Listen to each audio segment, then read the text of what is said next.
So this chapter is all about working with fractions and all the math operations that go with fractions. So adding, and subtracting, multiplying, and dividing, and BEDMAS is all the things we're going to do with fractions. So far we just looked at how to simplify them.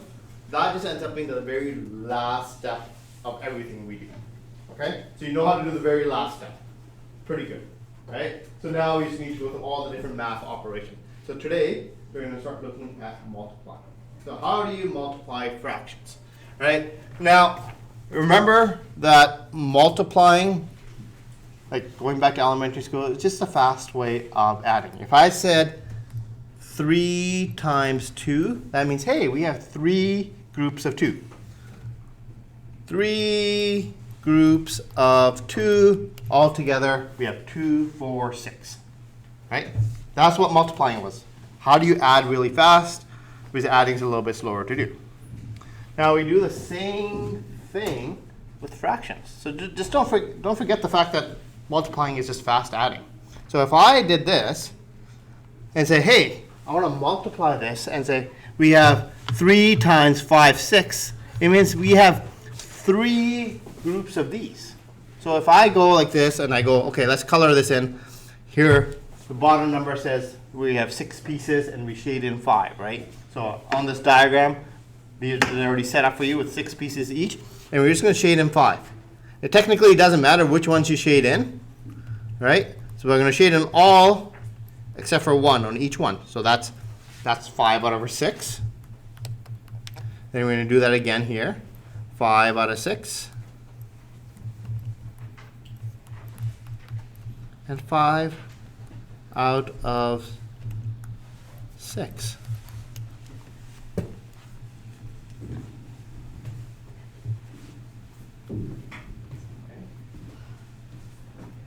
So,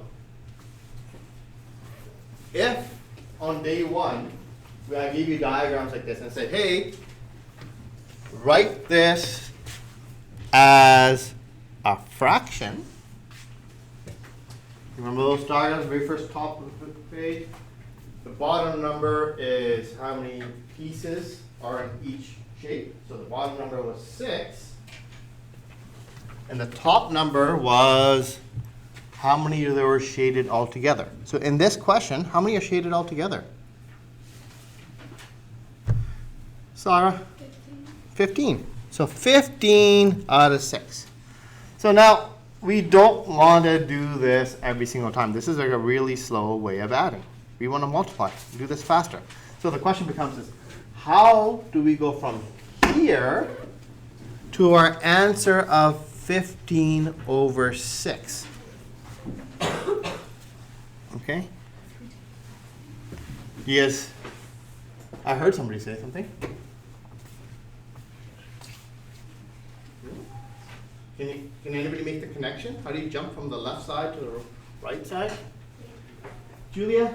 You times the top number and just pull the bottom number over. Right. So, based on everything I showed you, you're 100% right. So we multiply the top number and we pull the other one across. Now, it's not quite that, right? So what it really is let's go over here. For this question here, is I'm going to rewrite this. I have my 2/3, and I'm going to change that whole number into a fraction. If I wanted to say 4 as a fraction, what would it look like? What's the invisible number that's there that we don't see? Cassie? 4 over 1. 4 over 1. Okay?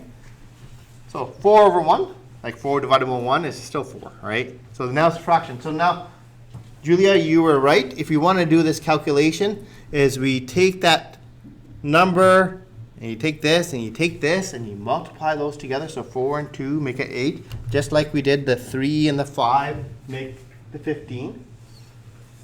Now the bottom number, technically we don't just pull it across. In this case, and the one we're doing, yes, that's how it appears. But we do the same thing as we just did here. We multiply the tops together, but we also just multiply the bottoms together. Right? So that becomes 8 over 1 times 3, which is 3. So it looks like we're pulling it over, but sometimes we may have a number that's not a 1 there, which is in the back side of this page. All right, so you got to remember, you're going to multiply the tops, multiply the bottoms together. So once we have our multiplication done, then we look to if we can simplify. And the questions on this first page don't require simplifying, but that's always the last step. Like just like you did on your quiz, is how do you simplify it? That means reduce, or the word lowest terms gets used. It all means, hey, can you make this fraction smaller? And here we know 3 is a prime number. That can't get any smaller. So that's the smallest it can get. So let's just practice this with a couple more questions. All right? I don't think we need to do all of these. So step 1, if both numbers aren't fractions, make them both look like fractions. So rewrite it so that way you don't get the things mixed up. So there's an invisible little 1 underneath here. So 4 over 1 times 1 over 3. All right? Combine the tops together. What number do I write down? So combine the tops. 4 and the, oops, I wanted a highlighter. 4 and a 1. Peyton? 4/3. Oh, you did the whole thing. So 4 times 1 is 4. Then you have 3 times 1 is 3 4/3. All right? Pretty straightforward. Whole numbers are really, really easy, right? Okay, let's do next one. 5 over 8 times, this time 3 over 1. And that can't be simplified. That's as low as it gets. So we combine the tops together. What number do we have on the top? We combine the bottoms together. What number do we have on the bottom? What is it, Curtis? 15 and 8. 15 and 8. So multiply the top numbers together is 15. Multiply the bottom number together is 8. So 15 and 8. I think that's pretty straightforward. I don't think we need to spend too much more time on it. Let's go to a slightly different situation. That's with on the back side of the page. What happens when that first number is a fraction? So all of them is a first without a denominator of 1, right? Now, I start off with this always. Oops, because counting and adding like this is pretty easy to picture, right? In our minds, say, I'm going to add 3 of these together. This is harder to picture. So I'm going to have 8 over 9 as my shape. Then how many more groups of those do I have? That's harder to picture. So for you guys, instead of drawing this out, I'm going to show you a little simulation. I loaded it up. Here we go. Let's go over here. All right. So here's the first shape. We're multiplying by the second shape. This is our answer over here. Right? So I go and I take the two numbers, I split it, and bring it over top, combine them together, take that one and take that one, combine it together. What does that do? It splits all the pieces in half this way, and it splits these ones all into sevenths this way. Right? So all together, we have 14 pieces. Okay? So the bottom number is just the two numbers that are being multiplied, right? What's the top number? The top number is not all the shaded pieces, because here we have 13 shaded, but we have 6 there. Where did the 6 come from? Other than 1 times 6 was 6. Do you see in the diagram where the 6 is? No? So the 6 is where the pieces overlap. So this piece goes through here, and this goes here. So this little blue area here is the overlapping pieces. All right, because this fraction says we can only count the half, this half. This fraction says we can only count these 6's. So altogether, we can only count the parts that each one of them share in common. So we can only count these ones. So we have 6 out of 14. All right? So let's go to the next one. Let's just sort of show you how it all works. Here's another one. Let's do a different one. They're both 9s. I don't like that. This one. 3 out of 4 and 4 out of 10. Right? We combine them together. We're allowed to go like this. That's when we split this up into 40 pieces. Right? You guys see that, right? Then we're allowed to use everything from the blue, everything up to here. From the purple, everything up to there. Our common area is going to be this. So we go like this, we move it, overlap on there. The other one gets overlapped. And what we have together is we have 40 pieces all together. What do they share in common? It's this corner here. How many pieces are there in that corner? Is we have 12. Okay? That's what multiplying fractions means. Right? It's harder to visualize. That's why we got this going here. So once again, still the same as the first page. We multiply the bottom numbers together. Get the bottom here. Multiply the top numbers together. Get the top number there. Okay? All right. But it's harder to visualize what's going on. Because we're counting, we're adding in parts instead of whole numbers.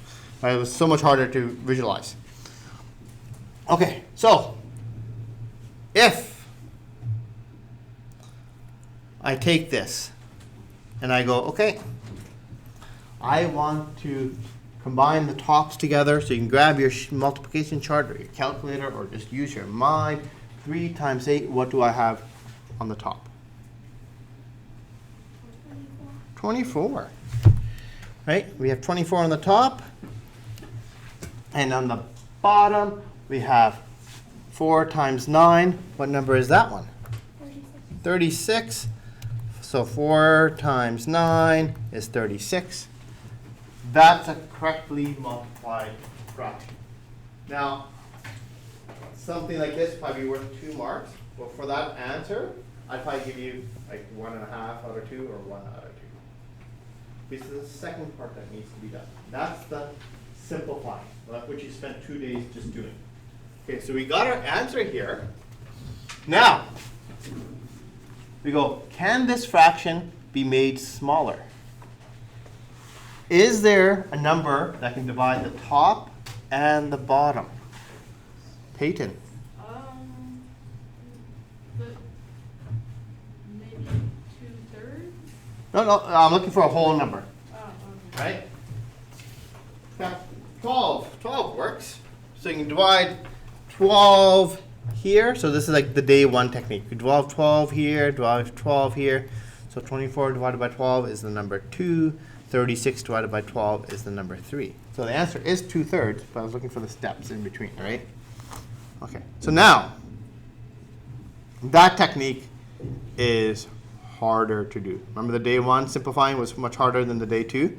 Now, we could take 24 and write it as its multiples. We still have it up on the board here. That is 2 times 2 times 2 times 3. And I could take 36. That was one of the ones we did as well on our, I think that was on our quiz. That one was 2 times 2 times 3 times 3. Right? And we just cancel the numbers in common. So this 2 cancels out this 2. This 2 cancels out this 2. This 3 cancels out this 3, and we're left with a 2/3. Now, unfortunately, doing those prime numbers takes a lot of time and energy, effort, right? So that is not the approach we're going to use. If you find it easy, and that's what you like to work, you can do it. But unfortunately, it just takes you a little bit too long of a time. So if you're in my grade 7 class, and I taught grade 7, this is probably what we would do. We got all the time. We're just learning about fractions. We don't really simplify fractions with multiplying in grade 7, but I'd work on that with you. In grade 8, we need to be able to do this a little bit faster. So the next technique I'm going to show you, most teachers in grade 8 teach it this way. So the next technique I'm going to teach you, which I think is the better one, is if you have me next year, this is what we use in grade 9, and what you definitely use in grade 10. All right? Okay, so how do we do this easier? Okay. We simplify before we do our multiply. Okay? Because we know a number on the top can cancel a number on the bottom, right? Just like we did with these factors here. Number on the top can cancel a number on the bottom. If we wait to the end to divide, our numbers get really big. So it becomes harder to see what divides. What we can do, instead of looking at prime numbers, we can just look at, does anything divide the top? Does anything divide the bottom? So you can look at any top number and compare it to any bottom number. Do you see a set of numbers that pair up and the same number can divide both? Right? Do you see anything? Like, this is the first time doing it. You guys may not quite understand exactly what I'm talking about. Right? So I look at this and I go, I've got, oh, what did I do with my pen? Right here. I got the number 8, and I got the number 4 there, right? And you go, oh, they're both even numbers. So I know I can divide them by 2, right? So I'll go, okay, let's divide them by 2 first. Or is there a bigger number that can divide both? Is there? Okay. Just 2 it is. You go, okay. So I'm going to go 8 divided by 2, and I'm going to go 4 divided by 2. Okay, I'm going to cross those numbers out, and I'm just going to do that division in my head or on a calculator. What is 4 divided by 2? What number do we have? Sorry? Peyton? 2. So I'm going to cross out that 4, and I'm just going to put the number 2 there. Okay, I did that division. Now, these are done in pairs, so I have to go 8 divided by 2 as well. What's 8 divided by 2? Mason? 4. Okay. I go, okay, is there anything else that I can make smaller? Is there anything that on the top and the bottom? Hunter? 3 and the 9. The 3 and the 9, what can they be divided by? 3. Both of these can be divided by 3. I go, okay, I'm going to cross them off as pairs. I'm going to divide both of them by 3. So 3 divided by 3 is the number 1. And 9 divided by 3 is 3. Okay. Is there anything else? No? Okay. So, once you've done that, you multiply the tops together. You multiply the bottoms together, just like we did. So 1 times 4 is 4. 2 times 3 is 6. Yeah, 4 over 6. It's not the same answer. Right? It should be the same answer. It's not the same answer. Because we didn't fully simplify. That's fine. Because when you're doing this technique, sometimes you don't see all the different ways you can cancel those numbers out. So this just makes it a lot easier. Now 4 over 6 is a lot easier to simplify than 24 over 36, right? What number can fit into 4 and 6? 2. So you divide the top by 2, you divide the bottom by 2. All right, here you go. Divide by 2, divide by 2, and we get 2 over 3. Same answer. Now, what we didn't notice at the beginning was that, hey, we have an 8 here and a 4 here. We divided by 2. We could have divided by 4 and made them smaller. So we forgot that. So we didn't make these as small as possible, so then we had to do an extra step at the end. But sometimes, we'll talk about this next day, we can cross these numbers off again, and we can make them smaller again. All right, we'll talk about that next day, so we'll stop right there. All right.